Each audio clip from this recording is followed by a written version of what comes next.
Hola, buenas tardes a todo el mundo.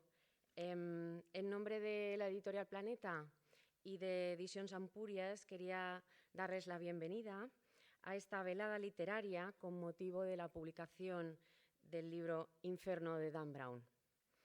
Es una suerte y un privilegio para todos nosotros contar esta noche con la presencia del autor. Dan Brown, como saben, es un autor muy leído en todo el mundo, el más leído en nuestro país, probablemente de todos los tiempos. Sus obras han vendido más de 200 millones de ejemplares y se han traducido a más de 50 lenguas, que se dice pronto. Como saben también, el Código da Vinci fue un fenómeno mundial de ventas, el primer gran fenómeno quizá a escala mundial que consiguió cautivar a millones de lectores en todo el planeta. Hoy vamos a vivir con todos ustedes una velada de misterios, de códigos y de símbolos en el universo del nuevo libro de Dan Brown, Inferno. En él, un viejo conocido nuestro, Robert Langdon, va a vivir una aventura de lo más inesperada. Un viaje a través del pasado, pero también hacia el futuro, en el que casi nada es lo que parece.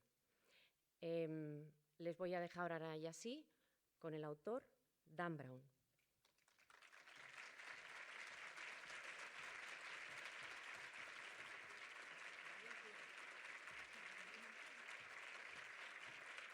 Good evening.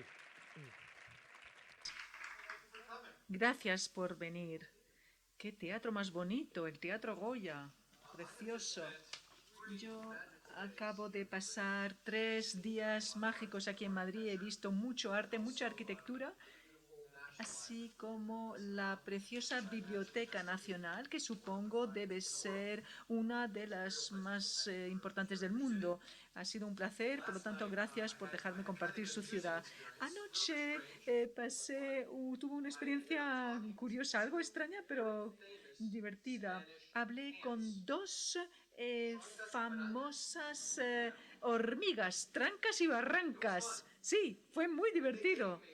Y me dieron una tranca y una barranca para que me las pudiera llevar de vuelta a Estados Unidos. Antes de empezar, hay algunas personas a las que quisiera dar las gracias, son muy importantes para mí y también son españoles, además. Intentaré darles las gracias en español, a ver qué ocurre. Buenas tardes. Estoy muy contento de estar en España de nuevo, un país en el que he vivido y al que llevo siempre en mi corazón. En primer lugar, quisiera dar las gracias a los responsables del Teatro Goya por acogernos y también a Editorial Planeta, Ampurias y a José Manuel Lara Bosch, presidente del grupo. Mi nueva novela no hablaría esta querida lengua de no ser por el trabajo y entusiasmo de una serie de personas que lo han hecho posible. Jesús Badenas, director general, Xavier Malafré, director general, Carlos Revés, director editorial, Esther Pujol, directora editorial, Marcela Serras, directora adjunta, Eugenia Brogi, editora, Ariadna Rivera, editora, Berta Noe, mi antigua editora, Aleix Montoto y Esther Rock, mis traductores, Laura Frank, Marc Rocamora, Xavier Gaffarot, lo siento Xavier, Gaffarot, y Gloria Gask, directores de comunicación y de marketing, y a todo su gran equipo, gracias. También quiero agradecer el esfuerzo de los equipos editoriales y de marketing de las filiales de Planeta en el continente americano. Y naturalmente no puedo dejar de mencionar el equipo de ventas y especialmente a los libreros. Gracias, libreros. Finalmente, quisiera dar las gracias a mis agentes literarias, Heidi Lang, y aquí en España, Mónica Martín. Todos y cada uno de ellos han llevado Inferno a vuestras manos y por eso estoy muy, muy agradecido. Gracias. Very hard. Sí que ha sido duro.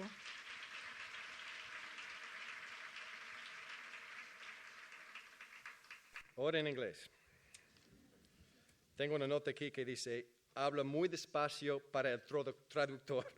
Okay, so here we go. Allá vamos. A los 5 años, mi madre me ayudó a escribir y publicar mi primer libro. Yo dictaba, ella transcribía y imprimimos una copia. Tenía una tapa de cartón y una encuadernación con 2 agujeros. El título de este thriller era La jirafa, el cerdo y los pantalones que cogen fuego. Y sigo con él. Aquí está. Lo traje hasta aquí, hasta España. Como sugiere el título, es una mezcla de alegoría orwelliana y de surrealismo a lo Borges, un trabajo muy serio. Y esta media hora que tengo les voy a leer este libro, pero no. El día que publiqué La jirafa, el cerdo y los pantalones que cogen fuego, me enganché. Estuve escribiendo sin parar en la escuela elementaria, en el instituto y luego en la universidad, y me siento muy afortunada de haber seguido escribiendo hasta hoy. Pero me sorprendió que algunos libros que he escrito provocaron reacciones raras en algunas personas. Cada día alguien me pregunta, ¿qué te pasó de niño? ¿Algún cura te dejó caer de cabeza en los fondos bautismales? ¿Es que Dios no respondió a alguna oración tuya que hiciste de niño? Bueno, pues siento decirlo en presencia de señoras, pero las personas responsables de mi estado de confusión frente a la religión son mis padres. No están aquí para defenderse a sí mismos, o sea que estoy aquí para atacar. Como muchos de ustedes saben, yo he escrito mucho sobre la lucha entre la ciencia y la religión. Desde los días de Galileo y de la Inquisición, la ciencia y la religión siempre han rivalizado para ser la fuente infalible de la que sacábamos nuestra verdad. Hoy en día algunos de nosotros encuentran un milagro en las páginas de las escrituras santas y otros en las páginas de textos del libro científicos. Desgraciadamente yo era el hijo de una organista de iglesia y de un profesor de matemáticas, o sea que la confusión fue total desde el primer día. Mi madre no solo era organista de la iglesia, sino que era directora del coro, por lo tanto no podía escapar ninguna misa el domingo. Me encantaba la música, a la gente, y también nuestra iglesia regalaba donuts que me gustaban mucho, pero de niño todas aquellas horas en la casa de Dios pues tuvieron un efecto muy poderoso en mí. La iglesia es algo muy poderoso cuando uno es niño. El trueno de los tubos del órgano, el olor del incienso, el repicar de enormes campanas, las procesiones mágicas a la luz de las velas, y además, en mi caso, el ver a mi madre que dirigía una enorme congregación que cantaba "Poderosa fortaleza es nuestro Dios, adelante soldados cristianos". Esto me tranquilizaba y me alegraba de niño. Yo nunca se me ocurrió preguntar o cuestionar nada, ni el nacimiento de la Virgen María, ni la arca de Noé, ni Moisés recibiendo los 10 mandamientos. Era un hecho, una verdad. Lo creían todas las personas de la iglesia, incluida mi madre. Y mi madre no se acongojaba sobre su cristiandad. Ella me llevaba a mi clase de fútbol todos los días con un monovolumen Volvo rojo con una matrícula que he traído aquí. Kyrie. Kyrie. Me hubiera gustado estar presente en el concesionario de vehículos cuando mi madre le explicó al vendedor que había seleccionado el nombre de Kyrie para su matrícula porque era la transliteración latina del caso vocativo de la palabra griega Señor, y el nombre más común en la liturgia cristiana de rito bizantino. Y con este sentido profundo de religión y su matrícula Kyrie, mi madre acabó siendo conocida como la Señora de la Iglesia. Y os puedo asegurar que el poder de esta señora de la iglesia era espectacular. Los veranos, cuando mis hermanos y yo no acudíamos a la iglesia, la familia Brown vivía en una cabaña de verano en las montañas blancas, las White Mountains, a orillas de un lago. Mi madre decidió que en vez de ir a la iglesia para asistir a la misa, pues podíamos organizar la misa allí en la casa de Dios, que es la naturaleza. Por lo tanto, cada domingo por la mañana, mis padres, mi hermana y mi hermanito remábamos en unas canoas hasta un lugar solitario del lago y flotábamos, leíamos escrituras, cantábamos himnos y dábamos las gracias a Dios por lo que presentaba ante nosotros. Sí, era una idea muy bonita, pero el problema es que yo tenía 10 años y era muy aburrido. No había órgano, no había coro y sobre todo no había donuts. Cuando me quejé a la señora de la iglesia sobre la falta de donuts, trajo unas bolsas de galletas caseras. Bueno, pero tampoco el intercambio era tan interesante. Y el domingo por la mañana yo estaba en la cama y recé y le pedí a Dios cómo hacer que estas misas sean tan aburridas sean menos aburridas. Y Dios me habló, me dijo, trae una caña de pescar. Esto me pareció muy lógico. No es que yo iba a pescar en mitad de las oraciones, solo durante las lecturas, de forma muy respetuosa. Sin embargo, a mi madre le pareció irrespetuoso el hecho de pescar durante la misa. Entonces yo le contesté que si a Dios no le gustara que yo pescara, no hubiera creado estos pescados tan exquisitos. Pero perdí esta batalla. Mi madre decidió que el domingo sería día de reposo y por lo tanto no se pescaría. Yo la cogí a la letra y me negué a remar de vuelta a la cabaña por ser día de reposo. Y con la influencia de mi madre no se paraba ahí la cosa, porque mi padre también sentía mucha pasión por sus creencias y sus intereses. Eran más científicos. Mi padre era un profesor de matemáticas que también escribió textos de libros de matemáticos. De hecho, algunos de ellos se usan en España.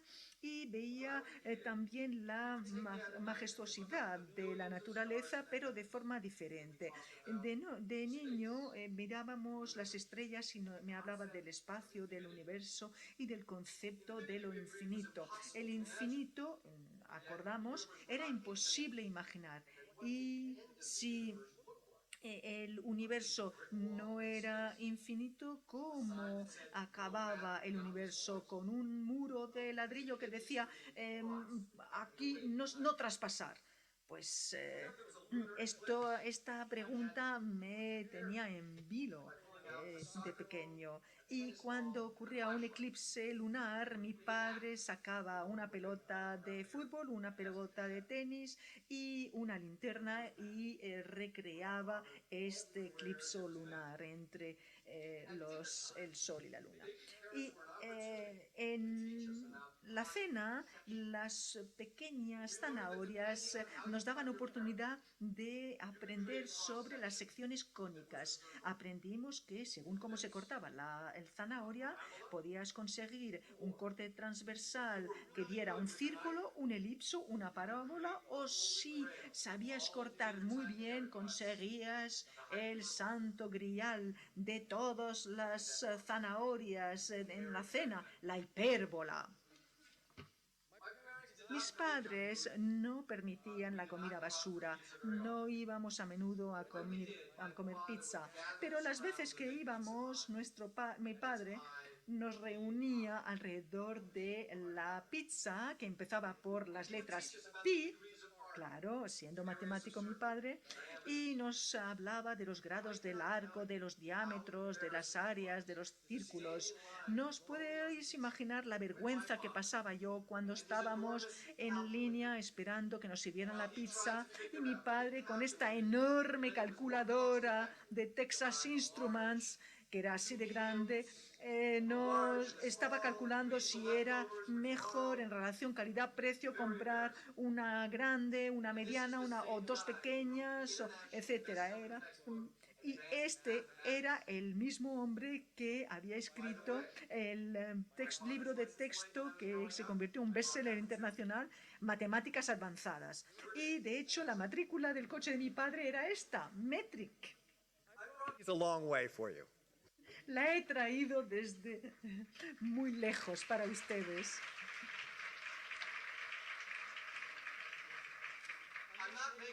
No me lo estoy inventando, es verdad que tuve una niñez muy extraña. Mi padre era un gran defensor del sistema métrico y cada vez que se enfrentaba con pulgadas, onzas y millas en sus raras unidades de 12, 16 y 5280, él gritaba: pero el resto del mundo civilizado usa medidas que se basan en el 10. ¿Qué pasa con nosotros? Y espero a la traductora. Vaya, me escucha. Espero que no vaya demasiado rápido. Todos siguen la misma página, ¿verdad? A la gente a menudo me pregunta si piensan que esta extraña educación han hecho de mí un escritor o si yo nací escritor. Desde el punto de vista estadístico, no me parece probable que mis padres tuvieran 3 hijos que todos coincidieran con una predisposición genética que hiciera de ellos artistas. Pues, sin embargo, yo soy escritor, mi hermana es pintora y mi hermano es músico. Nuestra pasión compartida por la creatividad no tiene que ver mucho con la ADN y mucho más con nuestra educación, en una casa en la que no había televisión, en la que había muchos libros y donde nuestros padres eran escritores y músicos profesionales, así como profesores. Mi querida madre, la señora de la iglesia, tuvo que aguantar a 3 niños apasionados, testarudos y muy emotivos, que en Estados Unidos se llama eufemísticamente inconformistas. Finalmente, mis hermanos y yo ya no somos artistas hambrientos y pobres. Sin embargo, hemos creado unos momentos un poco extraños con los amigos religiosos de mi madre. Mi madre ya no tiene que mis padres ya no tienen que pagarme la renta, pero de vez en cuando escucha que se cuchichea detrás de ella. ¿Y qué ha hecho esta madre para que un hijo como el suyo escriba estos sacrilegios? Y para más inri, mi hermano Gregory compuso hace poco una obra que se llama La Misa Charles Darwin. Es una misa tal como la liturgia católica lo propone. Sin embargo, en el lugar del coro, en vez de cantar el tradicional Kyrie, Gloria, Credo, etcétera, cantan los escritos de Charles Darwin. Bueno, pues supongo que el Vaticano otra vez de nuevo volverá a llamar a la puerta de los Brown y quiero pedir disculpas a mis padres por eso.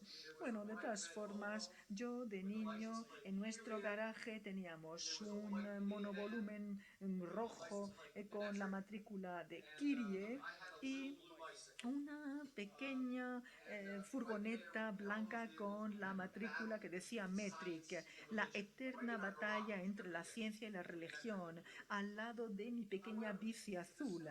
Y sin embargo, a pesar de este conflicto entre Kyrie y Metric, en esta educación paradójica, yo me sentía muy feliz con estas dos palabras, pero cuando maduré y llegué a la edad de los 13 años, en la que ya pensaba saberlo todo, me di cuenta de que estas dos visiones eran algo contradictorias.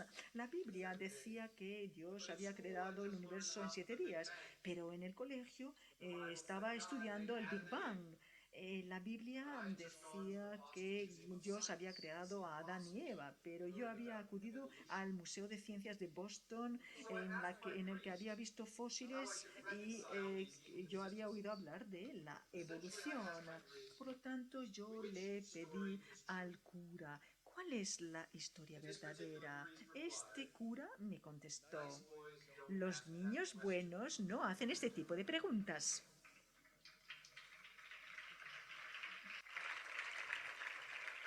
So I was kind of annoyed. Bueno, yo sentí mayor confusión porque ya no sabía a dónde acudir. La ciencia me ofrecía unas demostraciones, unas pruebas atractivas de sus propósitos, fotos, ecuaciones, pruebas visibles. Y la religión, sin embargo, me pedía que aceptara todo en nombre de la fe. Y la fe era una postura difícil en un mundo tan imperfecto. Y por lo tanto yo fui orientándome más hacia los sólidos fundamentos de la ciencia.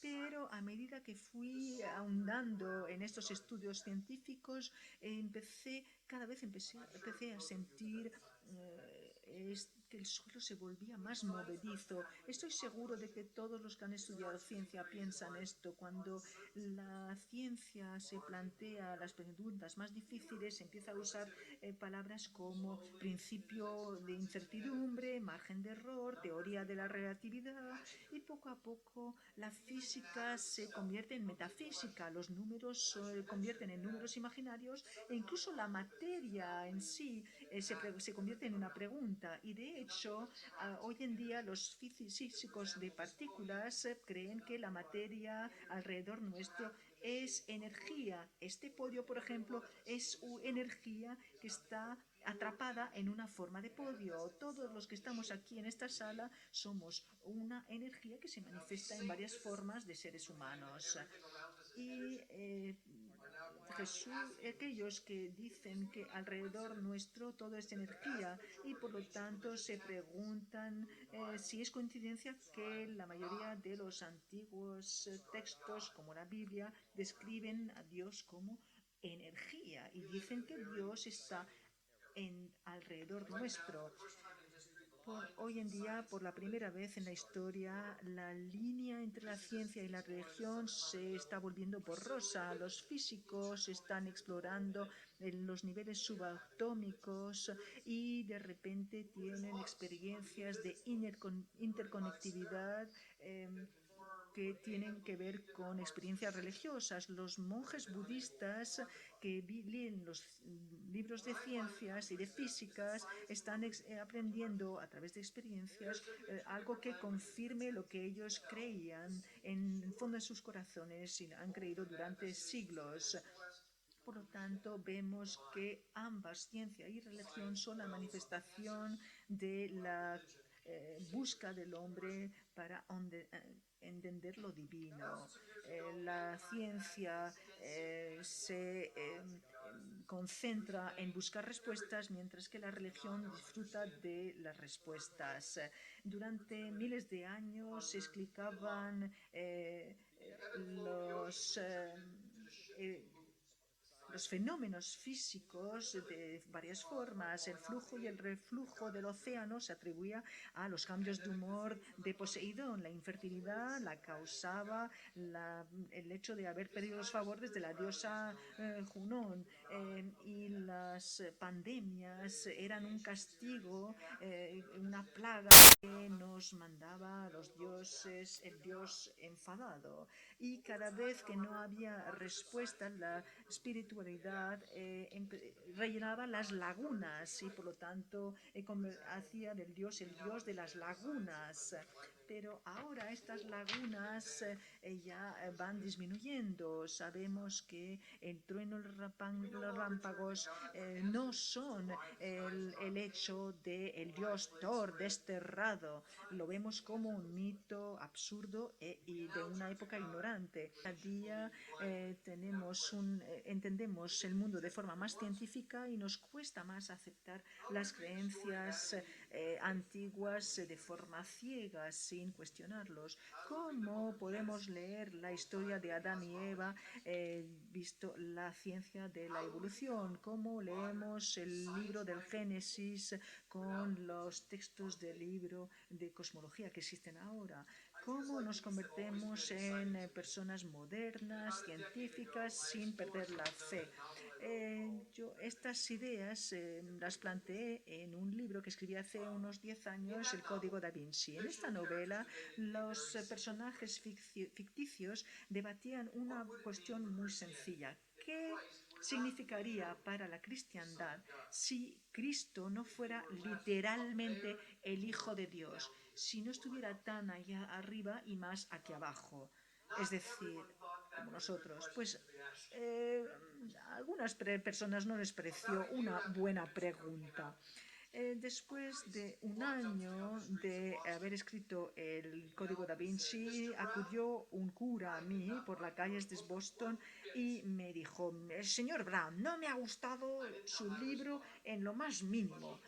Y yo no sabía qué contestar, pero después el cura empezó a sonreír y me dije: pero tenía que acudir a verlo a usted y para darle las gracias, porque en los últimos 10 años, cada miércoles por la tarde organizo estudios bíblicos y siempre acuden 8 personas. Esta semana anuncié que la lectura sería sobre el Código da Vinci y acudieron cientos de personas y tuvimos que encontrar una sala más grande para reunirlos a todos.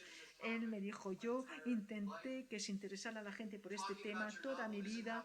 El hablar de su novela no pensaba yo que fuera la forma de hacerlo, pero supongo que al final se ha establecido el diálogo.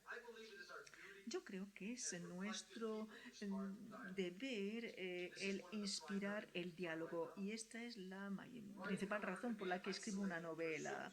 Es un reto el hecho de escribir una novela. A veces es solitario y es una forma rara de ganarse la vida. Supongo que hay muchos escritores aquí esta noche y no os veo, pero supongo que parecéis tristes, atormentados, solitarios y deprimidos. En el proceso de la escritura, George Orwell dijo: escribir un libro es una lucha agotadora como una larga y dolorosa enfermedad. A otro escritor famoso, cuando se le preguntó si le gustaba ser escritor, él contestó: me gusta haber escrito. Franz Kafka, un poco más directo, dijo: escribir es la solitud entera y la bajada en los más hondos abismos de uno mismo. Bueno, ya entiendo lo que quiero decir. El escribir hace de uno un solitario esquizofrénico, lleno de demonios y de dudas, al que acompañan voces imaginarias que a veces incluso tapan las voces de las personas reales. Los escritores se convierten en personas raras cuando escriben, y de hecho quisiera compartir con ustedes la única frase verdadera que se ha dicho sobre los escritores. Solo hay una existencia más lamentable que la de un escritor, es la de la esposa de un escritor o del cónyuge de un escritor. Mi esposa Blythe lo hace con mucha gracia. Blythe acaba de llegar de Boston, está aquí con nosotros. Ella no quiso acudir al resto de mi gira, pero quiso estar en España. No la veo, Blythe, levántate. Esta es mi mujer, Blythe.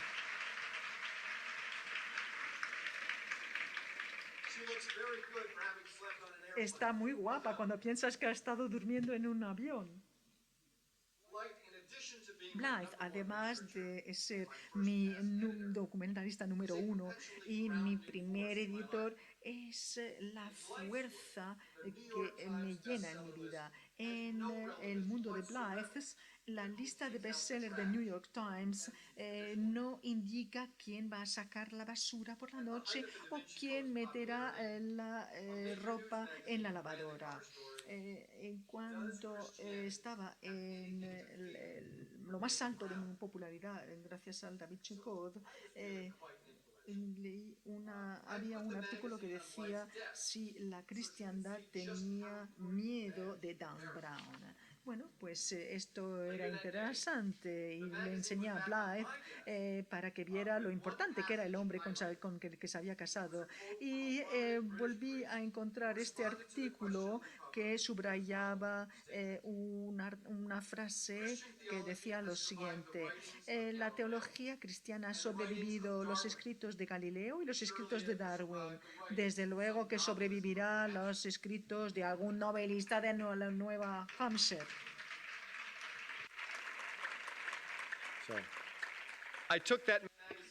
Cogí la revista, la tiré a la papelera y la saqué la bolsa de la basura, como es mi trabajo todos los días.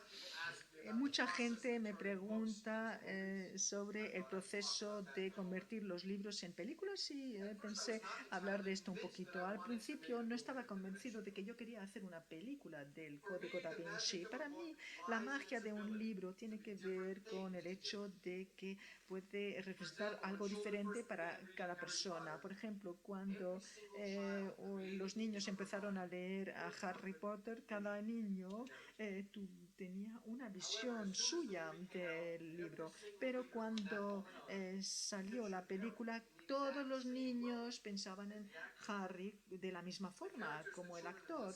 Los personajes que los niños habían imaginado de formas muy diversas ahora solo era una. Y para citar la física de quantum, cuando un libro se convierte en una película, todas las posibilidades de quantum se derrumban y solo queda una posibilidad. Y por lo tanto, acerca del Código Da Vinci, primero yo escribí la historia de Robert Langdon y luego, después de que se leyera estos libros, empezaron a preguntarme si quería hacer una película. Y entonces me escribieron una carta que decía: señor Brown, hay muchas personas que van al cine y que no leen. Y por lo tanto, si no quiere usted que se haga una película del Código Da Vinci, impide que mucha gente participe en este momento tan crucial para la cultura humana. Yo no suelo ser muy vanidoso, pero después de leer esta carta, este fax, dije: sí, por el bien de la humanidad, hagamos la película del Código Da Vinci. Y lo hicimos.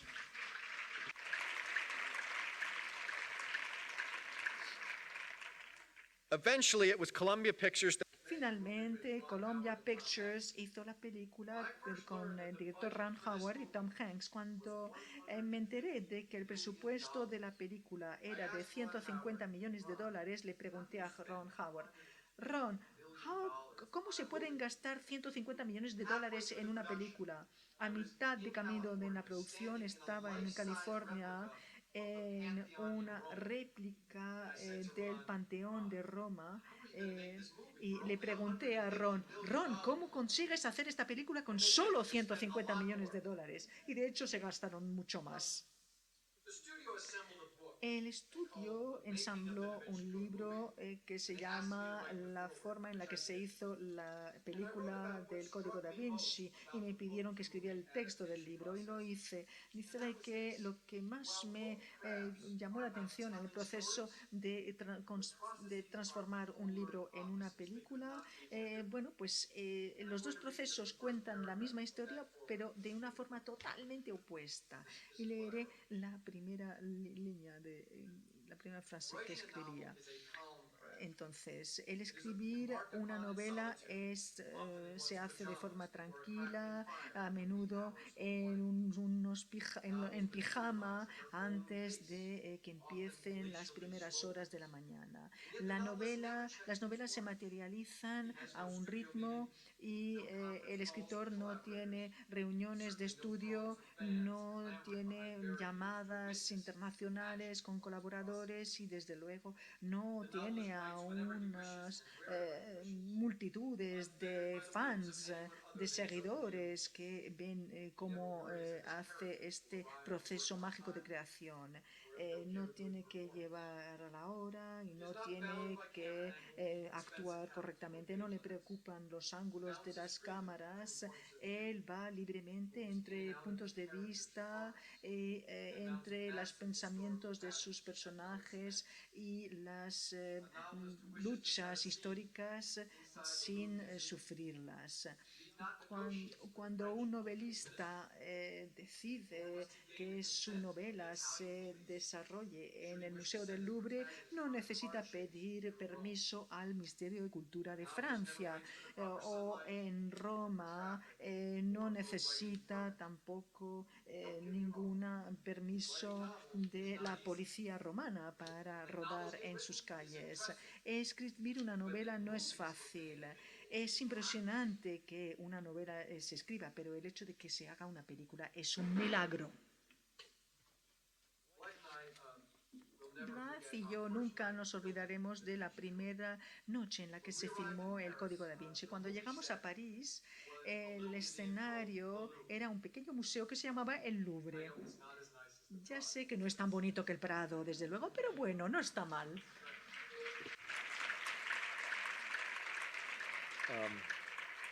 Maybe one day we'll film in. Tal vez algún día filmemos en el Prado. Estaría bien, lo voy a pensar.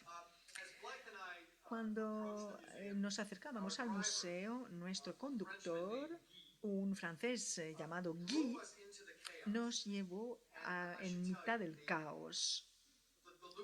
El Louvre parecía como un parque de carros del Renacimiento. Había cientos de caravanas y gente que iba de aquí a allí. Era una ciudad que había salido de Hollywood y que había establecido su campamento en el Louvre.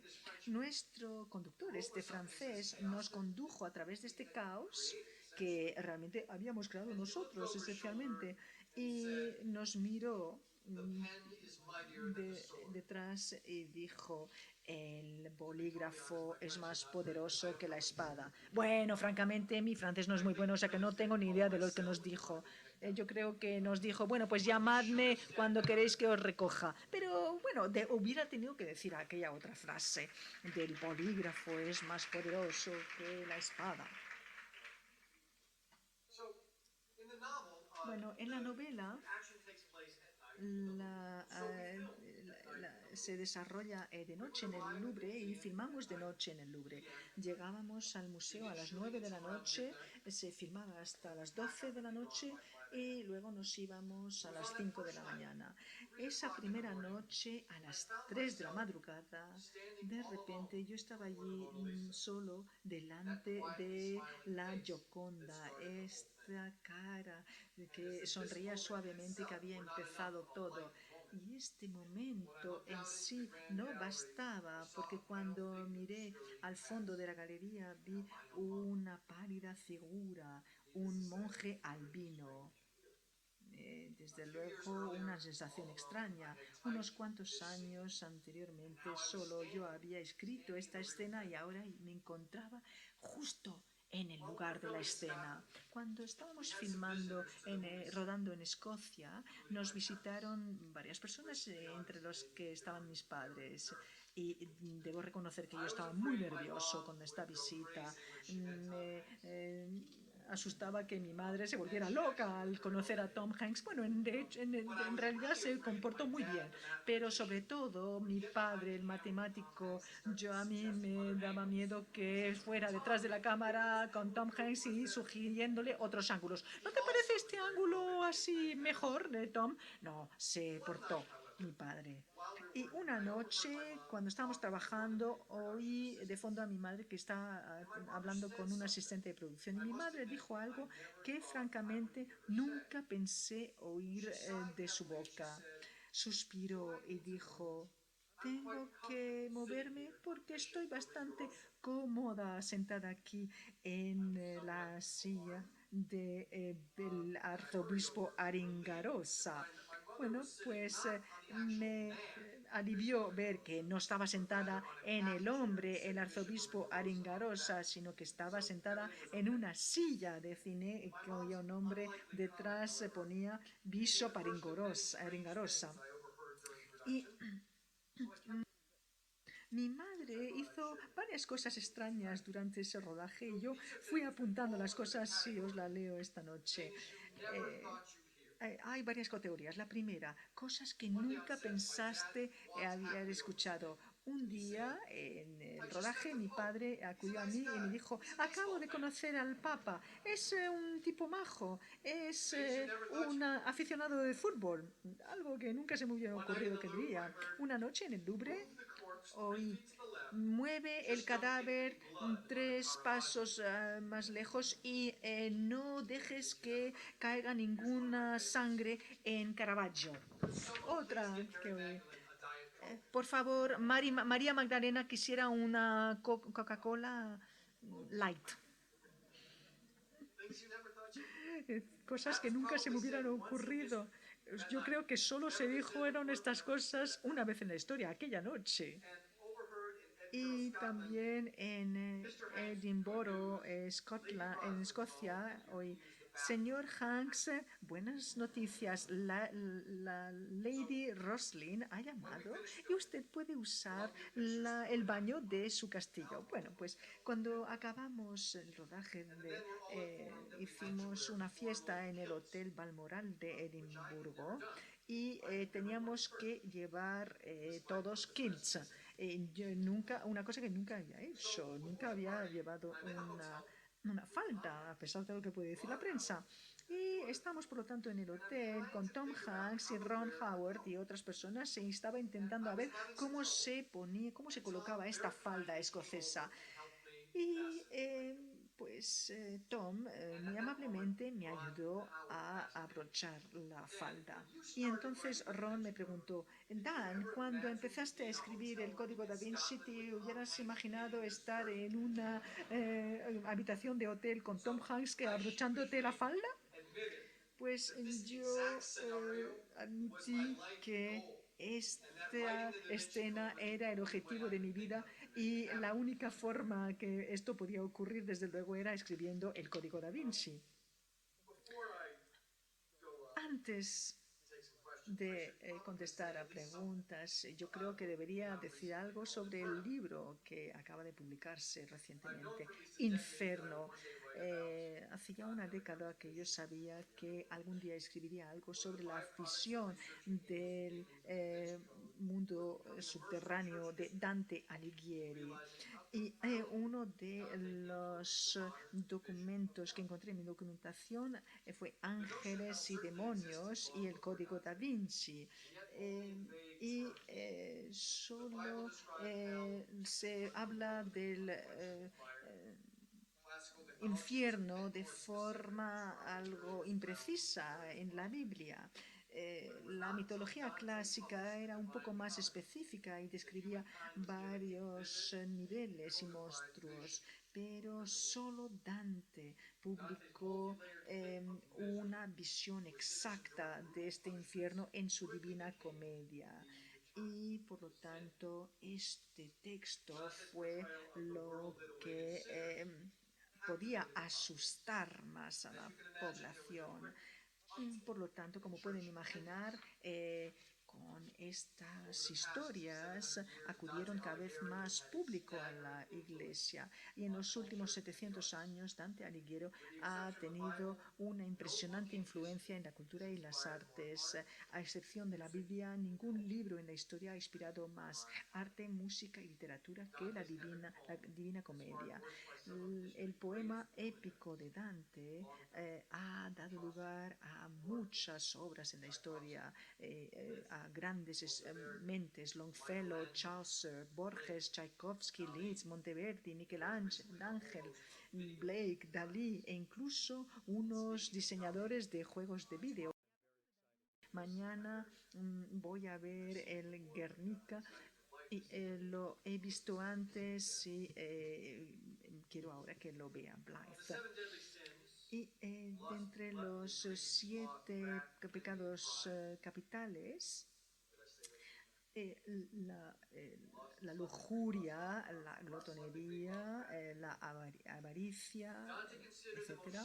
Dante considera que el más grave era el orgullo, tal vez bajo la influencia de la Biblia, que dice el orgullo es lo que precede la destrucción total, o la mitología griega, que continuamente presenta Ubris como el héroe arquetípico de la caída. Pero en cualquier caso, Dante dice que ningún hombre es más orgulloso que aquel que se considera estar por encima de los problemas del mundo, aquel que considera los peligros y la injusticia como cosas que no lo afectan. Y el mayor pecado de todos es no hacer nada. Y por ello, en la primera página de mi novela encontrarán una cita que se inspira en Dante y que dice: los lugares más oscuros del infierno son para aquellos que reservan su neutralidad en tiempos de crisis moral. Es difícil hablar de una novela que la mayor parte de ustedes no ha leído. No quiero estropear su sorpresa y por lo tanto he decidido desvelar la trama, y por lo tanto he escogido 3 palabras inhabituales del libro para que empiecen a pensar sobre los temas del libro. La primera palabra es contrapasso. Es una palabra italiana que significa sufrir lo opuesto. En la visión del infierno de Dante, contrapasso significa que el castigo que sufres en el infierno es el opuesto al pecado que has cometido en de vida. Por ejemplo, en el infierno de Dante, los que cuentan los futuros, la buenaventura, pues se les da la vuelta a la cara para que solo puedan ver hacia atrás y no hacia adelante. Aquellos que son los que dicen bonitas cosas a todos, pues se ven sumergidos en una materia que todos conocemos y que huele bastante mal. Los adúlteros en el infierno de Dante se ven unidos por las partes privadas y empiezan a mover en el aire sin parar. Es decir, el mensaje de Dante es: pórtense. Debo admitir que según el retrato del infierno, pues la Divina Comedia no parece realmente ser una comedia, pero en la época de Dante, comedia no significaba una obra llena de humor, sino un tipo de literatura escrito para las masas y escrita en la lengua vernacular. y de ahí que Dante compusiera la Divina Comedia en su dialecto toscano local y por lo tanto estableció este idioma como el italiano moderno que conocemos. El género comedia además se escribe para las masas y tiene otras características. Tradicionalmente el héroe de la comedia acaba su aventura en una mejor situación y en el caso de la Divina Comedia Dante baja al infierno y en las tres primeras secciones, los tres primeros cánticos, después escapa del infierno y llega al purgatorio y finalmente acaba en el paraíso donde se encuentra con Dios y vive feliz. Yo me centré en el infierno porque es la parte más viva, más interesante y también porque es un interés natural de Robert Landon. La otra palabra que quiero compartir con ustedes, bueno, no es una palabra, realmente es un símbolo. El símbolo es la palabra, la letra H con la señal plus. Este símbolo es el símbolo de la humanidad y con el más, con la señal más trans. El transhumanismo se ha visto como la mayor aspiración de la humanidad. Otros lo han llamado la idea más peligrosa del mundo. El transhumanismo es un movimiento intelectual que explora la ciencia y la moral en el uso avanzado de las tecnologías como la ingeniería genética para mejorar la fisiología humana. Ahora tenemos tecnología para manifestar unos cambios genéticos permanentes en nuestras especies, y creando descendientes de una dexteridad cada vez mayor, con mayor dinamismo, fuerza e incluso inteligencia. La cuestión es, ¿deberíamos hacerlo? Porque este es el debate de la filosofía transhumanista. Actualmente en la fertilización in vitro y las medicinas prenatales, los padres pueden seleccionar el género, el sexo, el color de cabello o de ojos de los hijos o seleccionarlos para que se defiendan contra la predisposición a ciertas enfermedades en el nacimiento. Este tipo de proceso de selección es obviamente algo muy diferente que la selección natural escrita por Darwin. Darwin hubiera estado muy interesado con esto. Y según los geneticistas, los ingenieros en genética, los peligros de jugar a Dios es que podemos crear varias categorías de humanos y crear, por lo tanto, una catástrofe. Sin embargo, cuando seguimos este debate sobre el transhumanismo, sabemos que todos deberemos tomar decisiones profundas sobre tecnologías que están emergiendo y decisiones éticas. Y lo que significa es ser un ser humano. Y finalmente yo quisiera compartir la última palabra con ustedes, malthusiano. Sé que saben ustedes que se refiere a Thomas Malthus, el académico y clérigo del siglo XIX que escribió sobre el crecimiento de población. A principios de los años 1800, Malthus nos advirtió sobre el peligro que corría la raza humana si ésta llegaba a llenar demasiado el planeta. Esta predicción se convirtió en la catástrofe malthusiana. Y curiosamente, algunas predicciones de Malthus se parecen a los círculos del infierno de Dante, donde muchos humanos se vuelven hambrientos, violentos y enfermos. Y antes de decir que esta visión es una locura, les voy a dar una estadística que les vaya a volver a la realidad. Si usted conoce a alguien que tiene 85 años, pues entonces conoce usted a alguien que conoció un mundo en el que la población era solo una tercera parte de la que es hoy en día. Por lo tanto, en 85 años la población del planeta ha triplicado y seguimos creciendo. Cada día van naciendo 200.000 personas. Los futuristas no consideran que la sobrepoblación sea uno de los problemas del futuro. No, lo consideran como el gran problema del futuro. Happy note. Con esta nota final, lo siento, de repente esto es todo muy deprimente, ¿verdad? Muy oscuro, muy lúgubre. Bueno, pues yo contestaré a las preguntas en un minuto, pero quisiera acabar con un pensamiento. Es algo que dije en público antes, pero me apasiona y yo creo que hay que repetirlo.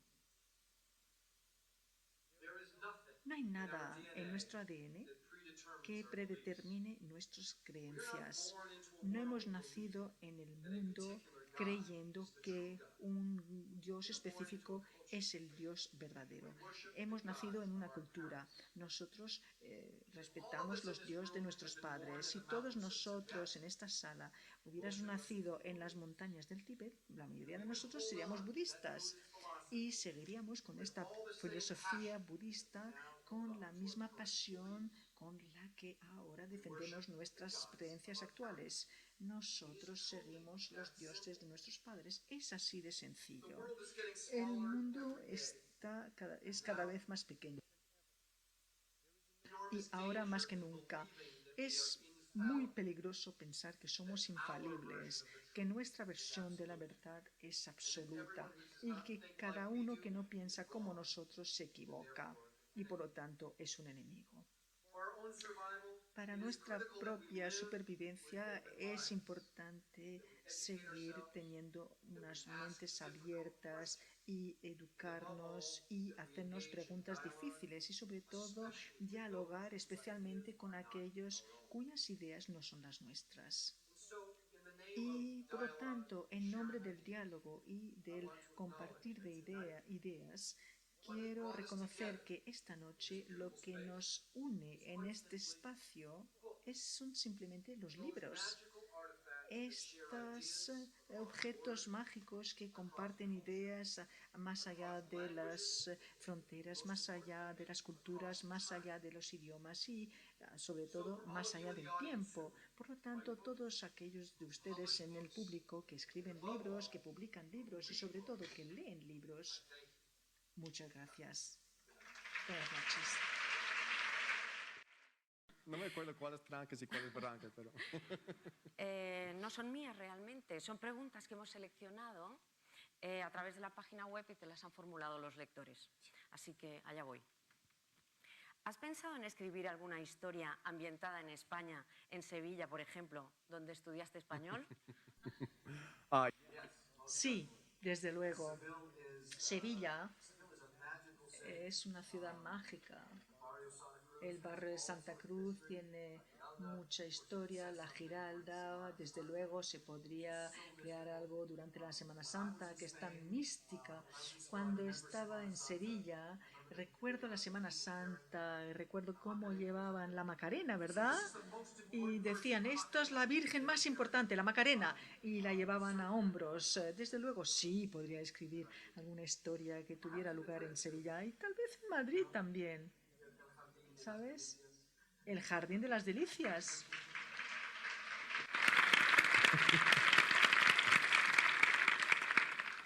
¿Por qué da tanto Renacimiento? ¿Por qué os gusta tanto a los autores?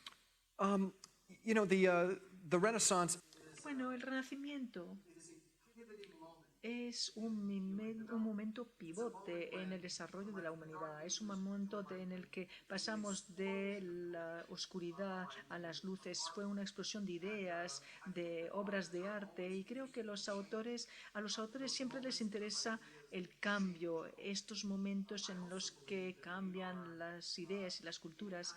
Y también creo que estamos actualmente en un nuevo renacimiento, tal vez un renacimiento científico y tecnológico. La tecnología está cambiando muy rápido, nos tendremos que enfrentar a cuestiones muy profundas en estos años que vienen. No estoy hablando ni de décadas ni de siglos, no, en estos años que vienen. Yo espero sinceramente que nuestra filosofía pueda alcanzar la tecnología, porque la tecnología va muy rápido y nuestra moral, nuestra ética, nuestra filosofía no avanza tan rápido. Y a veces me parece que con nuestras nuevas tecnologías somos como niños que juegan con el fuego y no entendemos el verdadero poder de estas. Ferno, ¿del resto de tus libros? Oh, certainly, yes. Desde luego, todos mis libros tienen elementos similares, lo que los hace un thriller de Robert Landon, con poemas, símbolos, pasajes secretos, símbolos, arte. Este libro, sin embargo, bueno, primero trata de una obra literaria, no una obra artística. En este sentido es nuevo. Y me apetecía mucho trabajar con una obra literaria. Y también creo que el malo de la película es el mejor malo que haya retratado. Me gusta escribir sobre la zona gris entre lo bueno y lo malo. Y para aquellos de ustedes que no han leído el libro, y espero que algún día lo hagan, se trata de un hombre que hace lo inapropiado, lo inadecuado, pero por la razón adecuada. Esto me interesa. As I said, Bueno, como lo dije, yo he escrito sobre bellas artes, pero nunca sobre literatura. Y me fascinó aprender la forma en la que afectó Dante la visión moderna del infierno. Nuestra visión actual del infierno pues se inspira de algo que se escribió hace 700 años y no era la Biblia. Es interesante, ¿verdad? Me pareció muy interesante, muy atractivo y también es muy oscuro, con muchos símbolos. Es un viaje a través de un paisaje aterrador. En fin, hay muchos paralelos, como explico en mi libro, entre el viaje de Dante y el viaje nuestro. Y bueno, pues hay muchos códigos y simbologías, pero bueno, es entretenido leer estos dos viajes. Francamente, sí. Mi éxito me sorprende. Obviamente, uno siempre sueña con el éxito. Nadie se atreve a soñar qué pasó, pero nadie hubiera soñado lo que ocurrió con el Código da Vinci. Es que va más allá del sueño. Cuando uno es escritor, lo único con lo que puede escribir es con su propio gusto y por lo tanto uno escribe el libro que le gustaría leer. Es lo único que puede hacer. Se sienta a escribir y ya está, y espera que los demás compartan su gusto. En el caso del Código da Vinci he visto que mucha gente comparte mi gusto y también creo que hay mucha suerte. Yo escribí 3 libros que no tuvieron ningún éxito. El Código da Vinci fue el primero que tuvo éxito y el Código da Vinci se publicó por suerte en un momento de la historia en el que mucha gente cuestionaba la autoridad, mucha gente miraba otras formas de ver la religión y como digo, yo crecí en una casa en la que se podía hacer preguntas y para mí hacer las preguntas que hago en el Código da Vinci está bien. Mis padres me decían que yo planteaba buenas preguntas. An alternative story of Jesus. Y cuanto a esta novela, yo contaba una historia alternativa de la vida de Jesucristo que para mí tenía más sentido que la historia que me contaban en catequismo. Bueno, pues esto era yo, esta historia tenía más sentido para mí y otros me decían, ¿sabes? Este también tiene más sentido para mí, me parece más lógico. Yo no conozco la verdad y nadie conocerá nunca la verdad, pero yo creo que no pasaba nada, que se podía plantear la pregunta. Algunos pensaron que no era buena idea y que no se debía plantear ese tipo de pregunta. Pero bueno, en cuanto a mi éxito, pues es un 95% agradable y un 5% a veces no tan agradable, pero bueno, estoy muy agradecido. Crítica, no tanto. ¿Qué opinas de esto? Gracias por esta pregunta. ¿Quién ha escrito esta pregunta? Bueno, obviamente quisieras que todos en el mundo les encantara todo lo que haces. Así no es lo que ocurre en el mundo creativo. Seas un escritor, un pintor, un músico o incluso un chef cocinero.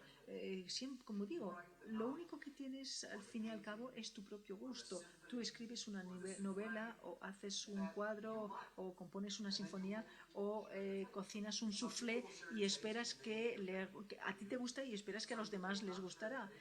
Unos comparten tu gusto, otros no lo comparten, como es el caso de algunos críticos, pero no pasa nada, es un diálogo. Yo cuando leo una mala crítica de mi libro no lo tomo tan mal, porque pienso que en realidad no es una crítica para mi libro. Este crítico no comparte mi gusto, por lo tanto nada de lo que haga le podrá gustar. No pasa nada.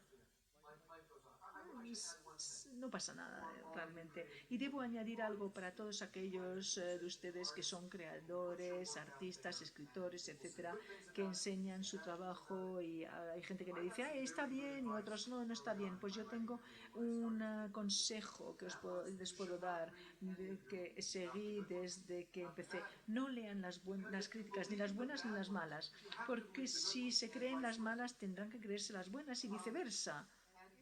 Y si se creen cuando le dicen eres el mejor, eres maravilloso, cuando empiezas a creértelo te vuelves perezoso y no trabajas tan duro. Y cuando la gente te dice eres horrible, ese es el peor, entonces te vuelves incómodo y por lo tanto no trabajas tan bien. Entonces lo mejor que puedas hacer como creador es ponerte unas ojeras y estar solo y dejar al lado lo que piensan los demás, hacer lo que a ti te gusta y luego esperar que los demás compartan tu gusto.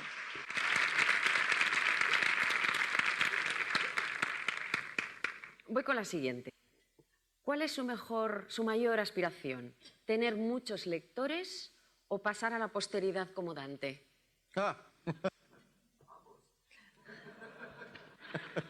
No, I would never presume.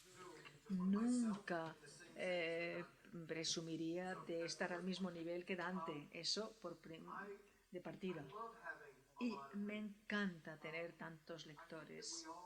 Yo creo que todos, la gente que ha tenido la suerte de que se les dé un voz y una plataforma para expresarse, creo que somos responsables de hablar desde el fondo de nuestro corazón, ser sinceros, hablar de obras que a gente le gustará o no, pero yo no sé si la gente leerá el Código da Vinci dentro de 700 años, probablemente no. Espero que estemos aquí dentro de 700 años, después de todas esas cosas tan deprimentes que he contado. De tu trabajo, ¿la documentación o la escritura? Pues esto. Esto es lo más difícil. I think Creo que probablemente la escritura.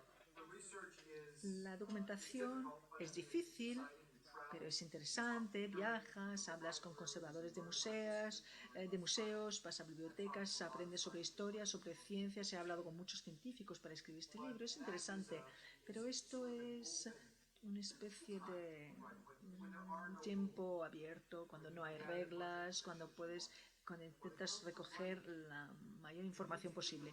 Ahora, cuando te sientas a escribir, debes darle al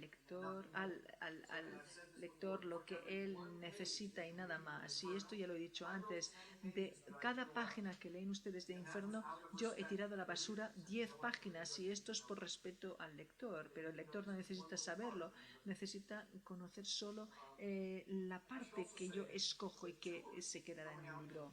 Y debo decir que ir de gira y hablar al público es algo extraño para un escritor, porque los escritores trabajan solo, a menudo en la oscuridad y en su pijama. Bueno, me tuve que comprar un traje porque no podía acudir aquí en pijama.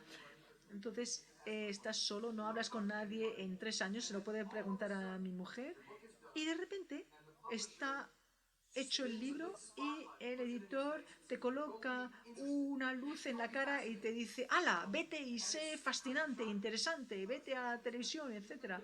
Y es bastante un choque, especialmente en español.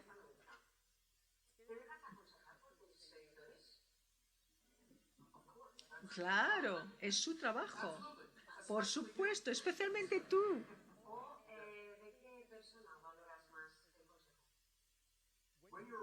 Cuando eres escritor, el aspecto de la mente lo que más pierdes es la perspectiva, la distancia con la que escribes, porque te pasas el día entero con el libro y llega un momento en el que ya no sabes qué siente un lector que la lee por primera vez, porque tú la has leído 1000 veces. Te puedes imaginar lo que podría significar para un lector que la lea por primera vez, pero no estás seguro. Entonces, de ahí es el papel del editor. Una vez que lo he escrito muchas veces y que me gusta, se lo doy a mi mujer Blythe, y como es mi mujer, será muy sincera. Desgraciadamente, las mujeres son muy sinceras, dolorosamente sinceras. Y me dice, ¡ay, esto me encanta, está bien, pero añade más arte! O es demasiado o sea, están corriendo demasiado. Ella siempre me pide que añada más arte. Yo digo, no, porque la trama tiene que seguir. Y bueno, pues está bien, porque ya sabes que como editor es un encuentro de dos mentes. Tú tienes tu pericia, tu conocimiento del español y del lector español, y puedes decirme, bueno, pues esto es así, o sea, que me puedes aportar tu pericia. Y yo tengo un editor al que quiero mucho, Jesse Kaufman. Ya hemos hecho 5 libros juntos y se ha convertido tal vez en mi mejor amigo porque hablamos muy a menudo. Y él es muy famoso porque aparece en cada novela. En cada novela de Robert Langdon, el editor de Robert Langdon, Jonas Foxman. Jonas Foxman es un anagrama de Jason Kaufman.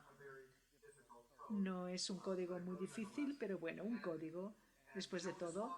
Y Jonas Foxman dice cosas sobre los escritores, cosas muy malas sobre los escritores en el libro, y es muy divertido porque Jason dice cosas a mis espaldas, estoy seguro, y a veces las oigo, por lo tanto las he metido en el libro. Y Jason una vez dijo, sería tan fácil ser un editor si no fuera por los malditos escritores. Dan, muchísimas gracias. Y con nosotros en España y esta noche aquí con todos nosotros. Gracias a ustedes también por acompañarnos y muy buenas noches. Gracias. Hasta luego. Okay.